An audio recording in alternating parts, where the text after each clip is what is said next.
This month, our News Center Maine and 207 colleague Don Carrigan received a rare honor. At a ceremony in Boston. He was inducted into the, drumroll please, the Gold Circle of the New England chapter of National Academy of Television Arts and Sciences. Membership is exclusive. To get into the Gold Circle, one must have done exceptional work in broadcasting in New England and must have worked in the field for at least 50 years. For most of those 5 decades, Don has worked here at News Center Maine. He's going to join us in a few minutes. First, though, a look back at a career that is truly one of a kind. Corny as it sounds, it all began with old radio. Not that old. It was the campus radio station at the University of Maine. I discovered broadcasting the fall of my freshman year and was hooked, apparently for life. 4 years later, I was hired to be reporter and 11 p.m. anchor at WLBZ-TV, Channel 2 in Bangor, where we were still shooting black and white 16mm film. The chances for a major accident at the Maine Yankee nuclear power plant are statistically very small. Then made the big jump to color. In putting this series together, we tried to stay away from the whole controversial issue of the nuclear power referendum. We covered everything from the nuclear power debate. Nuclear power seems to remain one of those issues where there are few clear-cut answers, but a lot of difficult questions. Local city councils with, yes, a whole lot of hair back then. Remember, it was the 70s. And sometimes it got a little windblown. The ship carried a crew of 5 when it left Booth Bay. And on that Saturday, it's the last time the ship was seen, or any of its crew members seen alive. Working 70 hours a week with great people, I eventually became 6 p.m. anchor and even news director. In my first year as a reporter, we covered the Watergate investigation and the impeachment of President Nixon. That's how I came to know Maine Congressman, later U.S. Senator, Bill Cohen. And in 1991, I left TV to work for Cohen. I still kept my hand in broadcasting, doing a radio outdoors call-in show, but I missed TV, and 3 years later went to Maine Public Television as executive producer of public affairs. Welcome to the first Campaign 96 debate. We are coming to you from Ludke Auditorium. Moderating dozens of debates, doing regular weekly programs and documentaries. If there really is a crisis, and many say there isn't, it is with the ground fish. Fishing is so much a part of Maine's history. Hey, it was public TV, so I had to try the beard. And then in 2003, News Center invited me back to the same stations where it all started, this time in Portland at WCSH-TV, as State House and Mid-Coast reporter. For 20 years, it's been a truly great assignment. Ambrose came here 7 years ago, looking for a better place to live, and found a new life. People reach out here. You found a home? Oh, yeah. Telling the stories about the people on the Maine coast. Most of the older schooners started life hauling cargo. Now they haul people. Most are not very fast, built to finish the race, not necessarily win it. But not all fun and games. I didn't do any of this. There has been plenty of crime and tragedy. It was a massive fire. And local disasters, too. And, of course, plenty of politics. After a quote from the movie Rocky, aimed at all the assembled news people. Yous don't like me, and I don't like you. And I'm going to tell you, I sincerely mean that. I've covered 8 Maine governors, but none quite like Paul LePage. He says Democratic leaders have been the obstacle, not him. They walk in, they sit down, they say no, they get up and walk out. They say exactly the same thing about you. They say we walk in, he pounds the table, says no, and that's it.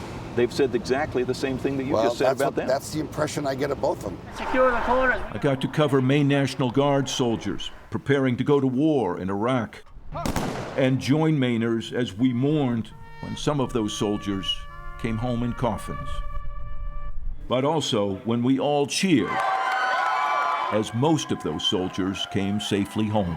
This was stop one, and in a lot of ways, the most important one. And I've also been lucky enough to form connections with old veterans through multiple trips to Washington with Honor Flight Maine. We went through to the Elbow River and put up 2 floating threadway bridges, and one was the Truman Bridge, the shortest route to Berlin. Through these 50 years, which seems unbelievable, I've been amazingly lucky. Lucky my bosses have kept me working. Lucky the viewers and the people we cover have been willing to keep inviting me into their lives. I've had a front row seat to how Maine has changed. Plenty of other Maine towns would like to be Belfast. But 40 years ago, in my first year as a reporter, Belfast was a very different kind of place. Back then, Belfast was a gritty, sometimes smelly industrial town. But also to see how we have tried to hold on to some of the old and good things. It's the first time the Maine Forest and Logging Museum has hooked up 2 of these old-fashioned logging sleds, a nod to Maine history, pulled by an important piece of that history, the Lombard Log Hauler. And doing this for so long, I finally figured out that covering news around here really is telling the stories of our neighbors with respect, with honesty and fairness, with compassion when needed, with joy when possible, and with gratitude and a love for this place that is my home, and for the chance for 50 years to tell its stories. And what an honor, what a pleasure it is to have with us Gold Circle member Don Carrigan. Thank you. It's embarrassing. So when you heard the news that you were being inducted into this prestigious group, what was your reaction? God, am I really that old? It's kind of it's part of it. Of course it's a huge honor. You know, I probably 5 years ago, as everybody around here knows, I can't drive anymore because of my eyesight. It's been a while. And a guy who used to drive me around is now retired, and he said his plan had been to keep working at least 50 years before he retired. He just liked that. And I thought about that. And so throughout this year, because I hit 50 years roughly late November, I had that in mind. And so I've been thinking about it, but not about an award, but thinking about endurance. And trying to keep doing something that the audience still wants to see and hear. And they obviously do still want to see you and hear from you. And just watching all of these old clips of you, you're so enthusiastic about what you do. You still are enthusiastic about what you do. It's hard to believe it's been 50 years. What do you love about it so much? Well, I'm wicked lucky that I found something. I was a poor student, but lazy student, I should say. But I found something I loved. And telling stories, going out, seeing what's going on. I think by nature I'm curious about how things work, why they happen, why they don't. And that's helped to fuel it a lot. And you know, there's so many great characters and interesting things in Maine. Early in my career, in the first 10 years, I looked at jobs in other parts of the country, got offered a couple, and I said, you know, I want to stay here. And I've been incredibly lucky, as I mentioned in that bosses have been willing to keep me.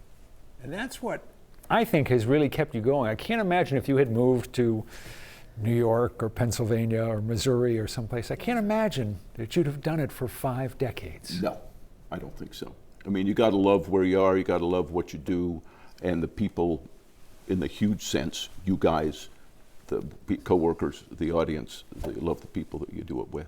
Absolutely. So. And over the years, Don, it hasn't just been you that people have loved.